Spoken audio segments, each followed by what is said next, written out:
On a summer afternoon in 2025, a lone Ukrainian MiG-29 soared into danger with a mission that seemed almost impossible: to bring down a heavily fortified bridge carrying Russia's lifeline of fuel and ammunition. With just 2 smart bombs and a window of 5 seconds, the pilot struck with surgical precision, cutting off thousands of tons of supplies in a single blow.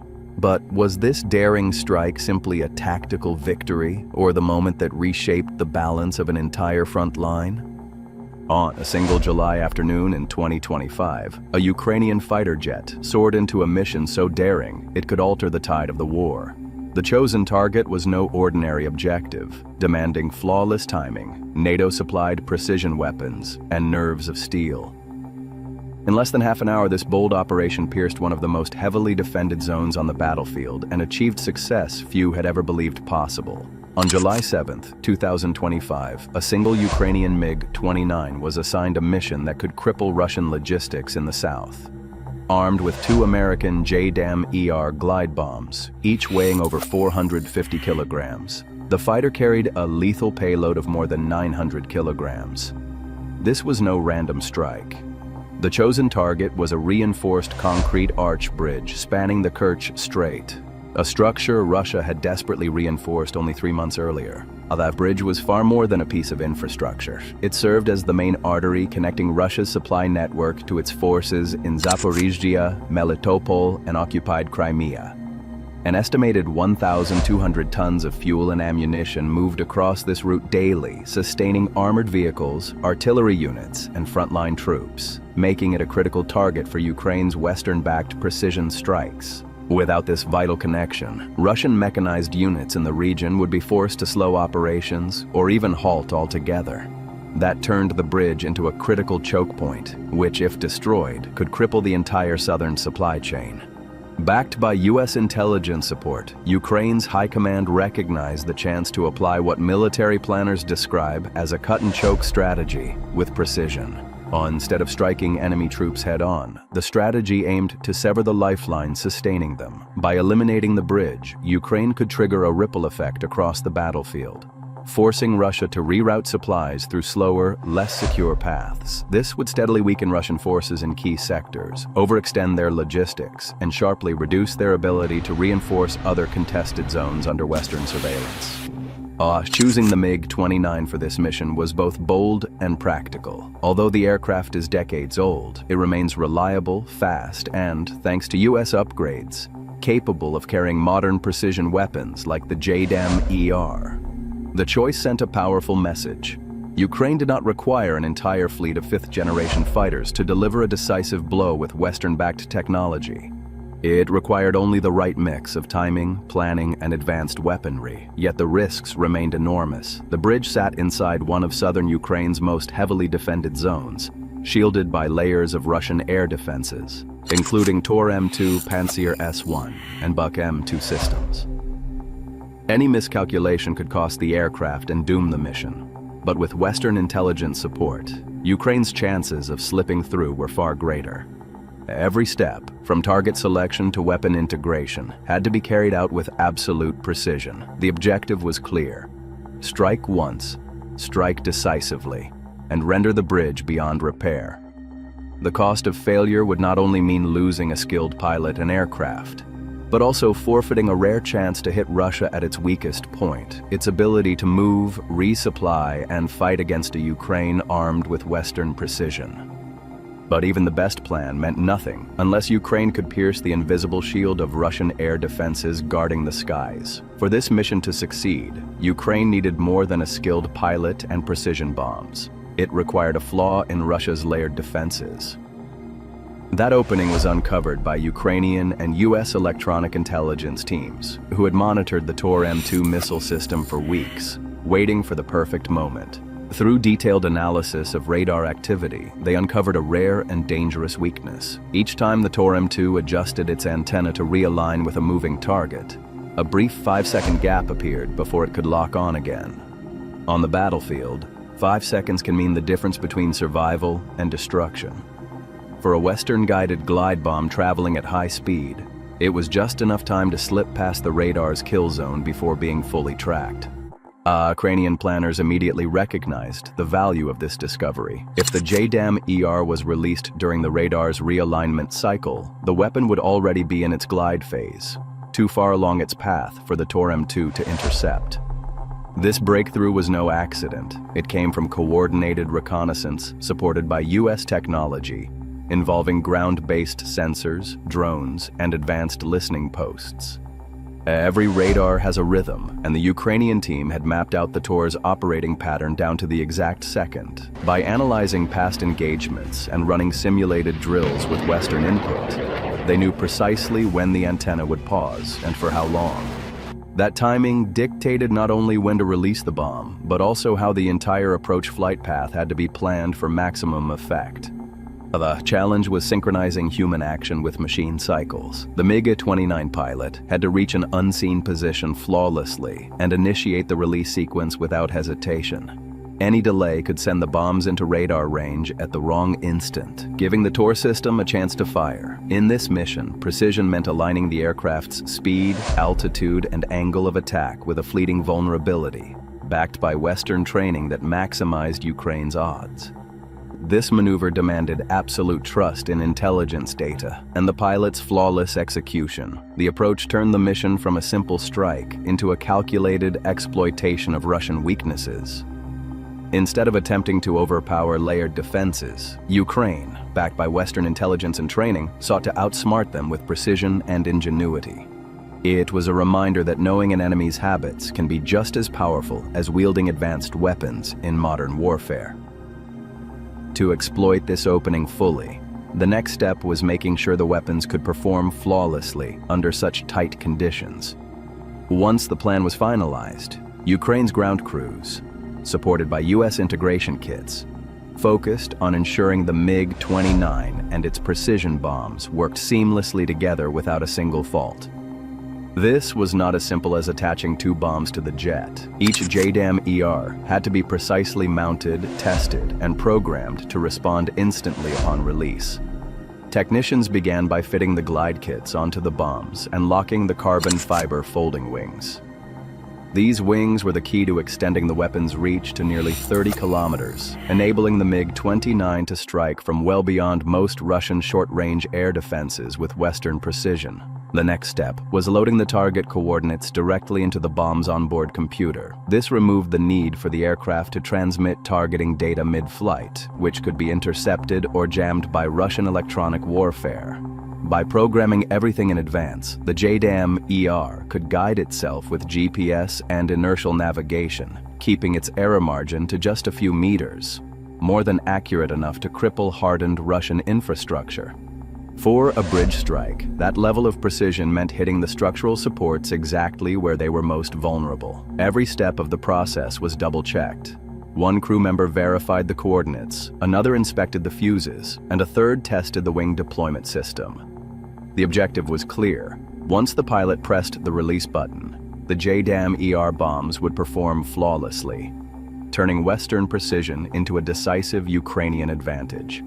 No delays, no malfunctions. This meticulous attention to detail was critical because there would be no second chance. The bomb release had to align perfectly with the narrow gap in the Russian radar cycle uncovered earlier.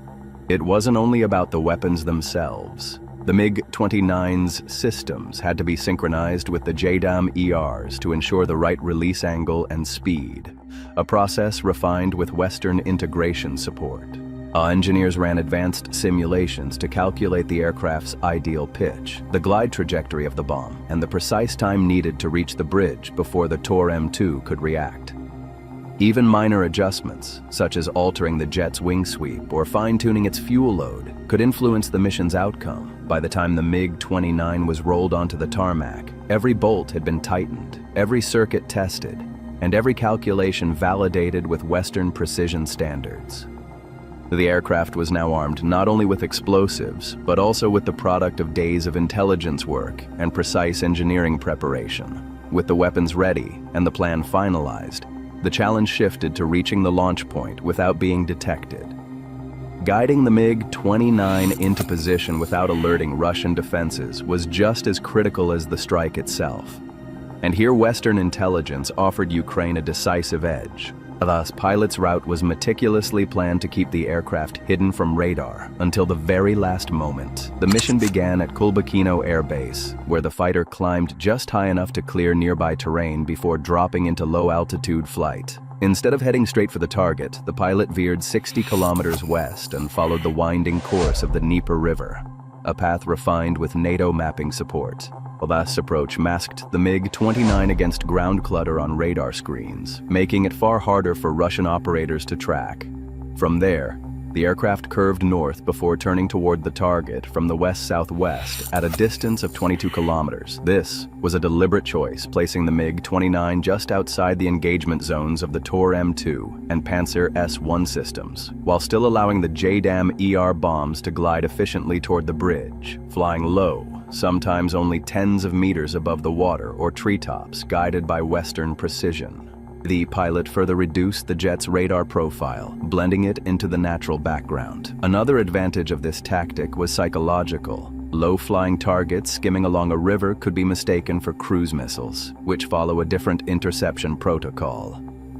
If Russian crews assumed it was a missile rather than a human-crewed MiG-29, they might hesitate, losing crucial seconds.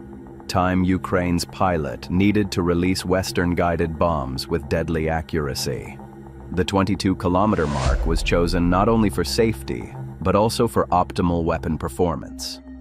At that range, the JDAM-ER's wings could fully deploy, allowing the bombs to achieve the best balance between lift and drag, turning US technology into a decisive Ukrainian advantage.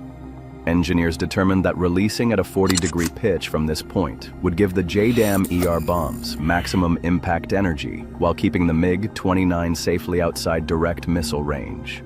Every turn, climb, and throttle change had been drilled repeatedly until the pilot could fly the path almost by instinct. Backed by American-designed guidance kits, this precision turned training into a battlefield edge. This reduced the need for constant visual navigation, letting the pilot focus solely on timing and position. Now, with the MiG-29 aligned and the bridge locked in sight, the moment of decision had arrived. The strike demanded not just precision flying, but the discipline to trust intelligence, engineering, and training, qualities drilled into both Ukrainian crews and their American-designed weapons. As the MiG-29 reached the 22-kilometer mark, the pilot climbed to 700 meters, just enough altitude to give the US-supplied JDAM-ER bombs the glide they needed without exposing the jet for too long. At this height, the target was locked into the bomb's precision guidance, and every second mattered. As pilot first raised the nose to a 40-degree pitch, ensuring the bombs followed the planned trajectory. The left US-guided JDAM-ER dropped first, followed by the right just half a second later.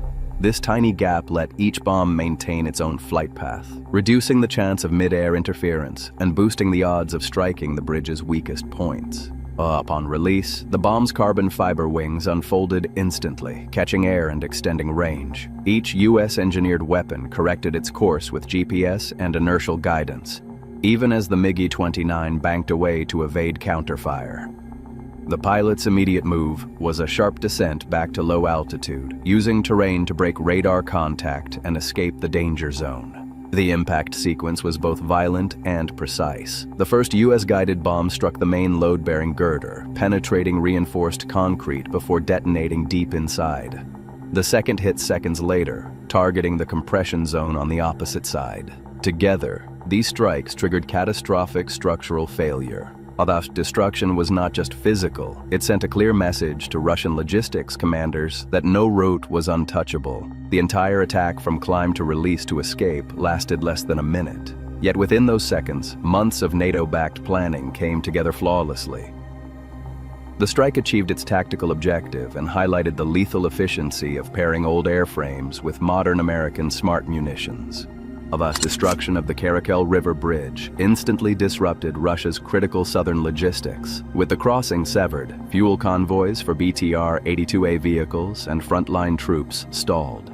Each day the bridge stayed down. Fewer tanks, trucks, and artillery systems could stay active in Zaporizhia and Melitopol, giving Ukrainian forces a window to press their advantage, aided by precise Western intelligence and targeting coordination. Satellite imagery in the first 48 hours showed convoys backing up on both sides of the river. Fuel tankers were parked in long lines, unable to cross, while troops waited for resupply that never came. By the third day, Russian commanders were forced to reroute their logistics over secondary roads, routes that were longer, less secure, and increasingly exposed to Ukrainian artillery and Western-supplied drones.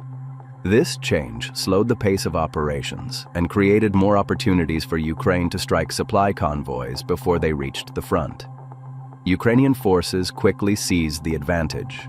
The 47th and 65th Mechanized Brigades used the Russian resupply gap to intensify their attacks, employing US-guided artillery and advanced drone strikes to push Russian positions back. Armored units were limited in movement without steady fuel deliveries, forcing them into static defensive positions. This allowed Ukrainian forces to concentrate superior firepower on fixed targets, further degrading the enemy's capability. The absence of the bridge also disrupted medical evacuations and troop rotations. Typically, wounded soldiers could be moved to rear hospitals within hours. Now they faced longer, more dangerous routes, delaying treatment and lowering morale. Soldiers at the front reported rationing ammunition and fuel, while repair crews lacked vital parts for damaged vehicles. For Ukraine, the timing of the strike amplified its overall impact. Conducted in the middle of a Russian push toward the southern front, it stalled the advance and created a severe bottleneck that lasted more than 10 days. Military analysts noted that even temporary disruptions like this could have long-term effects, as Russian units would need weeks to fully recover supply rhythm. While the operation's success was apparent, it also set the stage for the next phase of conflict. Russia would have to decide whether to commit more resources to protect its logistics routes, a move that could weaken its defensive lines elsewhere. The deeper question was why Russia's air defense network failed so completely, allowing a pair of Western-guided glide bombs to pass through unchallenged and deliver such a decisive blow. Russia's air defense network simply could not engage the incoming JDAM-ER bombs because they were launched from beyond the reach of most systems in the area. The TOR-M2, meant to shield frontline units, has an effective range of only 15 kilometers. Even the Panzer S-1, often deployed to guard critical infrastructure, can barely reach about 20 kilometers, leaving them useless against Western glide munitions. Thus, Buk M2 had an extended reach of 45 kilometers, but its coverage was not positioned to shield the Kerachcho River bridge. The bombs were launched at roughly 22 kilometers from the target, creating a gap no nearby system could cover. Detection proved another serious problem. The JDAM-ER carried a radar cross-section of barely 0.015 square meters, far smaller than most Russian operators were trained to track. On their screens, the bombs looked like harmless clutter instead of a threat. By the time operators noticed anything, the short flight window left no chance to react. The shallow glide path further undermined Russian defenses. Unlike older dumb bombs that dive in a straight line, the JDAM-ER uses a shallow arcing glide. This path blends with terrain clutter, making it harder for Russian ground radars to hold a lock. Once contact breaks, their systems need precious seconds to reacquire. Time the bomb doesn't give them. Time that never existed here. Electronic warfare played no role, as the JDAM-ER's precise GPS guidance freed it from mid-flight updates. With no uplink to jam, Russia's usual GPS interference proved useless. The only option left was physically shooting them down, which proved impossible under these conditions. This mix of range limits, tiny radar signature, and unpredictable glide created a perfect window for the bombs to slip through. For Ukraine, exploiting this gap was a clear tactical win and a showcase that even a dense modern Russian air defense network can have exploitable blind spots. And it was precisely this realization that opened the door to a larger strategic message, one that reached far beyond the battlefield. The Kerachcho River bridge strike was more than a single tactical success. It sent a clear signal of how modern warfare can be reshaped when Ukrainian forces wield US-supplied precision tools with perfect timing. Ukraine demonstrated that even an aging MiG-29, when paired with relatively low-cost US-supplied JDAM-ER bombs, can achieve results rivaling far more expensive systems. This wasn't just about destroying a single structure. It proved that high-impact outcomes don't always require cutting-edge stealth fighters or billion-dollar missiles. For Russia, the loss of the bridge was a logistical setback, but the real damage came from the strategic ripple effect. The attack exposed weaknesses in Russia's air defense posture, forcing them to rethink allocation of their limited systems. Instead of focusing defenses on a few key points, they now had to spread coverage across dozens of similar targets: bridges, rail hubs, and supply depots, all vulnerable to the same low-risk, Western-guided long-range glide bombs. This dispersal weakens the protection of any single site, creating more opportunities for future strikes. On the battlefield, the cut-and-choke strategy directly pressured Russian frontline units. Without steady resupply, armored vehicles, artillery batteries, and mechanized infantry faced reduced mobility and firepower, further amplifying Ukraine's operational advantage. The strike demonstrated to both sides and international observers that Russian defenses were not impenetrable. It signaled that with careful planning, intelligence work, and Western support, Ukraine could challenge Russia's control over key infrastructure, even in heavily defended zones, reinforcing confidence for allies providing military aid. It reinforced the idea that their support could translate into tangible, high-value victories. Broadly, the operation exemplifies a growing trend in modern warfare, where inexpensive, Western-guided precision munitions bypass traditional defense systems. Similar tactics have appeared in conflicts from the Middle East to the South China Sea, and Ukraine's use of JDAM-ERs may become a case study for future military doctrines. With a single mission lasting under half an hour, Ukraine proved that victory often comes not from brute force, but from exploiting the exact moment and method to strike. In just 23 minutes, Ukraine's MiG-29 strike, supported by US-supplied JDAM-ERs, crippled an enemy's war effort. By destroying the Kerachcho River bridge, they severed a vital Russian supply line, plunging troops into a severe logistical crisis. This mission showed that even advanced Russian defenses can be outsmarted, and that clever tactics, combined with US-supplied precision weapons, can decisively alter the course of a conflict.